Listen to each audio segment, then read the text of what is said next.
Télésuccès. Message aux managers.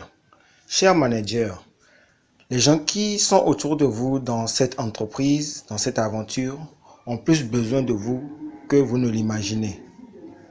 Comme les gens ont des vies brisées, des expériences d'enfance qui les ont fait développer des carapaces avec lesquelles ils traînent le long de leur existence.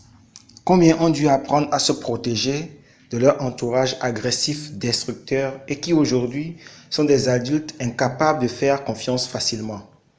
Combien n'ont eu de modèles que la dépréciation, le rejet, la critique, le dénigrement, le découragement, l'affrontement frontal. Combien ont eu un entourage qui a abusé d'eux moralement, physiquement ou les ont abandonnés.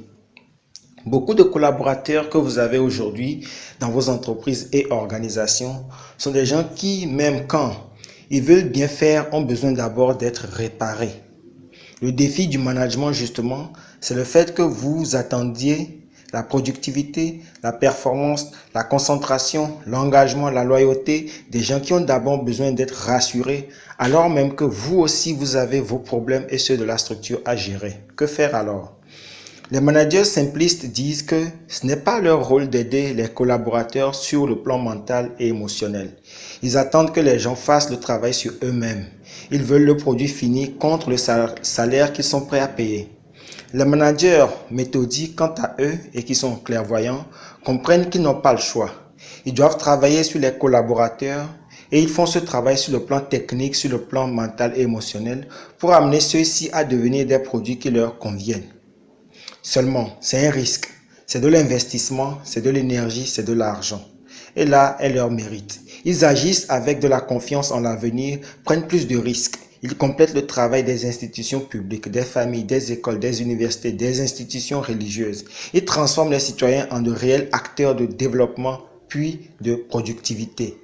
Laisser des adultes brisés, cumuler des erreurs de poste en poste, d'étape en étape, c'est hypothéquer toujours plus l'avenir et la croissance recherchée. Il y a donc ce rôle que les entreprises leaders accomplissent. Elles forment et transforment professionnellement et humainement leurs collaborateurs. Que cet effort leur soit reconnu. Il faut en effet de la vision pour poser des actions au bénéfice des gens avant de penser à son propre bénéfice. Merci pour ce partage et j'espère que cela vous inspirera. Chers managers, à très bientôt et surtout, excellence à vous. Je suis Augustin Johnson du cabinet IK et Associés. Merci et belle suite de transformation et de productivité avec vos équipes. Ça a été un plaisir et c'est toujours un plaisir. À très bientôt.